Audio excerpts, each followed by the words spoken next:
من الشيطان الرجيم بسم الله الرحمن الرحيم وجاوزنا ببني إسرائيل البحر فأتوا على قوم يعكفون على أصنام لهم قالوا يا موسى اجعل لنا إلها كما لهم آلهة قال إنكم قوم تجهلون إن هؤلاء متبر ما هم فيه وباطل ما كانوا يعملون قال أغير الله أبغيكم إلها وهو فضلكم على العالمين وإذ أنجيناكم من آل فرعون يسومونكم سوء العذاب يقتلون أبناءكم ويستحيون نساءكم وفي ذلكم بلاء من ربكم عظيم وواعدنا موسى 30 ليلة وأتممناها ب10 فتم ميقات ربه 40 ليلة وقال موسى لأخيه هارون اخلفني في قومي وأصلح ولا تتبع سبيل المفسدين صدق اللہ. عزیز ساتھیو، تمام حمد و ثنا، تعریف و توصیف اس رحیم و کریم رب کے لیے جس نے آپ اور ہمیں اپنی بارگاہ میں بٹھایا اور اپنی کتاب کو سمجھنے اور سیکھنے کا موقع عطا فرمایا. اس کے بعد لاکھوں کروڑوں درود و سلام اس نبی مہرباں پر جنہوں نے اللہ رب العزت سے حق کو پا کر ہم تک حق پہنچانے کا حق ادا کر دیا. عزیز ساتھیو، نامہ پارہ ہے، سورۃ الاعراف ہے، اور سورۃ اعراف کی ہم نے 137 آیات پڑھ لی ہیں. گزشتہ آیات بینات میں ہم یہ پڑھ اور سنائے. اللہ رب العزت نے فرمایا کہ ہم تمہیں فلسطین کی سرزمین کا اقتدار دیں گے اور پھر ہم دیکھیں گے کہ تم لوگ کیا کرتے ہو. پھر اللہ رب العزت نے فرمایا یہ ساری فرعون اور اس کی ساری جو فوج ہے یہ بھی تباہ، اور اس کے سارے مکانات اور بلڈنگیں اور عیش و آرام سب تباہ ہو جائے گا. یہ تھی گزشتہ آیات. اب آج کا سبق آیت نمبر 138 سے شروع ہوتا ہے. فرمایا اعوذ باللہ من الشیطان الرجیم وجاوزنا ببنی اسرائیل البحر، جب ہم نے نجات دے دی اور ہم نے عبور کروا دیا بنی اسرائیل کو بحر سمندر. فَأَتَوْا عَلَىٰ قَوْمٍ يَعْكُفُونَ، وہ آئے ایک ایسی قوم پر جو متکف تھی عَلَىٰ أَصْنَامٍ لَهُمْ، اپنے بتوں کے پاس. قالوا، انہوں نے کہا یا موسیٰ، اے موسیٰ، اجعل لنا، کہ بنا دے ہمارے لیے الہًا معبود، کما لہم آلہہ، جیسا کہ ان کا معبود ہے. قال انکم، فرمایا موسیٰ علیہ السلام نے، بے شک تم قوم تجہلون، جاہل قوم۔ تو یہ ایسی غلامی میں جکڑی ہوئی قوم تھی بنی اسرائیل۔ اب نجات تو پا گئی بنی اسرائیل، نکل تو آئی وہاں سے، اور نکل کے آنے کے بعد سمندر اور دریا کراس کرنے کے بعد باہر تو آ گئے، لیکن باہر آ کر جب ایک قوم کے پاس سے گزرے، دیکھا وہ اپنے بت بنائے اس کے سامنے پوجا پاٹ کر رہے ہیں۔ چونکہ آثار شروع سے ان کے اندر تھے، قبطی قوم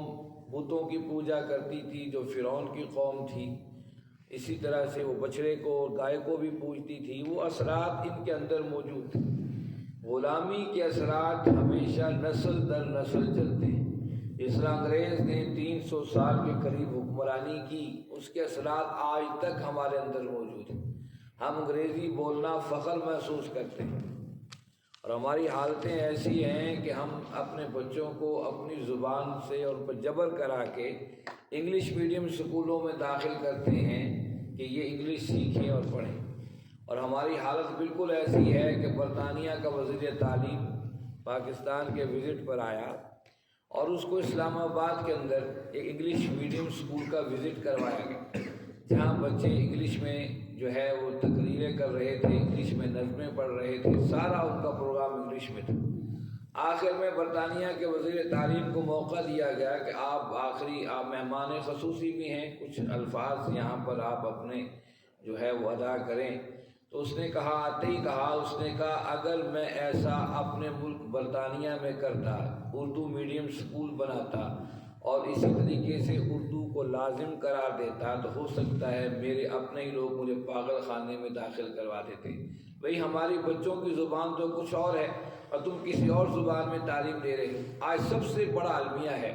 ہمارے ہاں بے روزگاری کے اسباب اور تعلیم آگے نہ بڑھنے کا سب سے بڑا سبب یہ ہے کہ ہم اپنی زبان کے اندر تعلیم کو نہیں کرتے۔ جاپنیز دنیا کے اندر ان قوموں میں شمار ہوتے ہیں جو ترقی یافتہ ممالک ہیں۔ دنیا میں کوئی کتاب چھپتی ہے، کیمسٹری پر چھپے، بایو پر، فزکس پر، کسی زبان میں چھپے،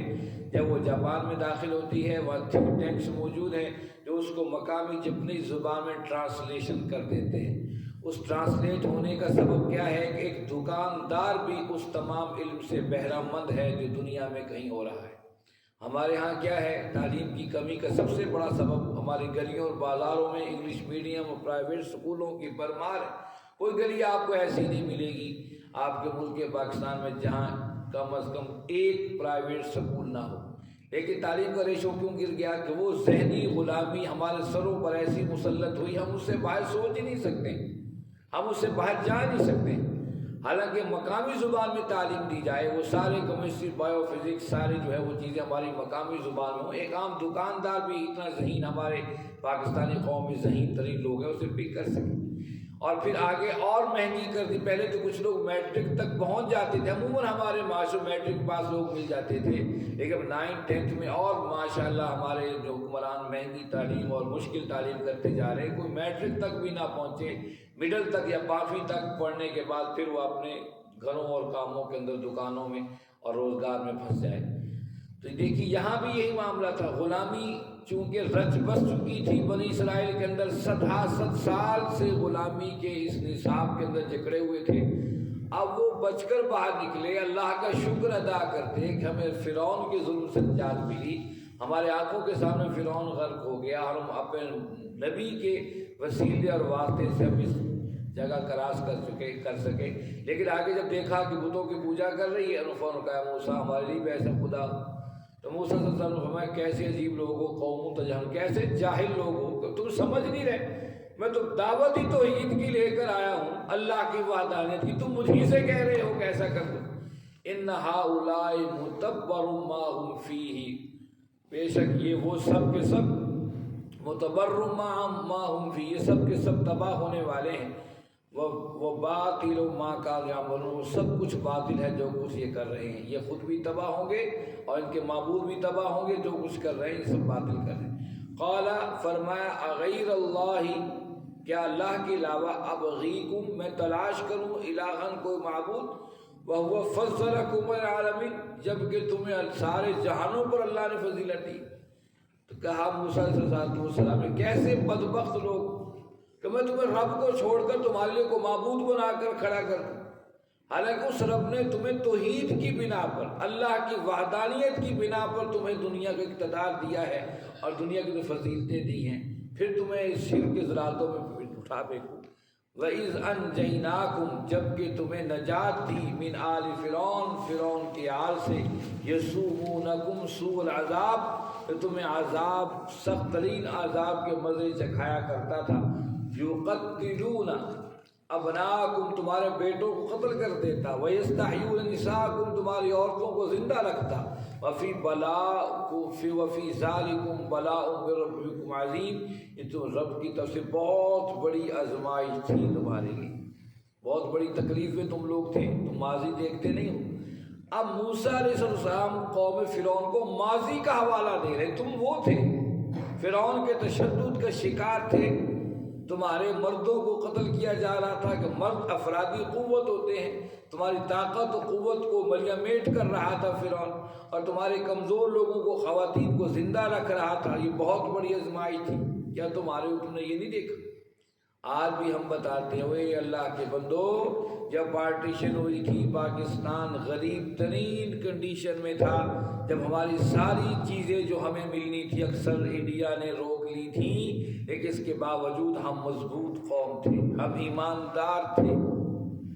ہم خیر کے راہی تھے، جذبہ ہمارے اندر تھا یہ ملک اللہ کی زمین کے لیے، اللہ کے دین کے لیے حاصل کیا گیا ہے،